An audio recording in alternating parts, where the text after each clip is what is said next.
fascism became a very real national ideology. Over the next decade, Mussolini concentrated more and more power. He came to rule Italy as its unquestioned dictator and styled himself Il Duce, aka the leader. He also changed the world map a little bit, as he officially made Vatican City a country, and gave them tons of money in return for Catholic support. So hey, that's a fun fascist fact. And he also conquered Ethiopia, which was essentially poor people with swords and a few guns, versus 800 tanks, airplanes, and 330 tons of horrific mustard gas that killed armies, civilians, and water supplies. A completely one-sided battle for sure, but to the Italian nationalists, absolute proof that fascism was definitely going to work out. The Italians also decided to occupy Albania to control the entrance to the Adriatic Sea.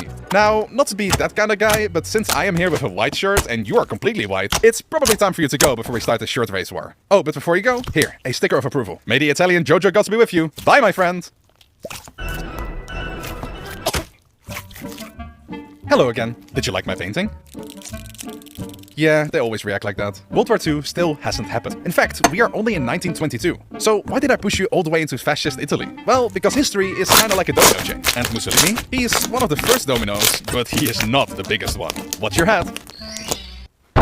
Du Hund! Well, this is awkward. My name is Bear Oliver, and let me guess, the Italian guy already explained fascism?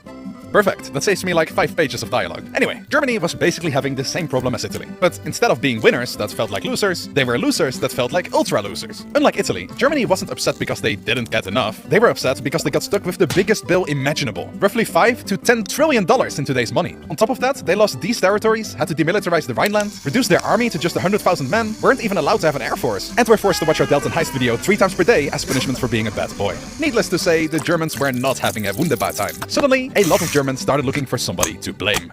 See that angry guy over there? That is Adolf Hitler, a failed artist and Europe's next big headache. He fought in World War I, somewhat was a surprisingly brave soldier, running as a trench messenger, which earned him 2 medals and 2 injuries. When he was laying blindfolded in bed, recovering from his second injury sustained from mustard gas, he finally heard the news. Germany had surrendered. Hitler was absolutely devastated and furious. Like many radical German soldiers, he refused to believe the German military had actually lost on the battlefield. So he started to give speeches about it. Lots of speeches. He joined a small political party, took it over, and transformed it into the National Socialist German Workers' Party. Or as normal people call it, the Nazi Party. No, they weren't actually socialists. Despite the name, the Nazis hated socialism, hated communism, and spent a lot of their time beating up socialists. Now, before you think Hitler was just a German Mussolini, he kinda was, just with one very important difference. While Mussolini mostly cared about the nation, Hitler cared about the nation and race. He became obsessed with the idea that Germany's problems weren't just caused by bad politicians, but by entire groups of people, especially Jews. This is probably the fascism people mean when they call you a fascist for disliking the color purple.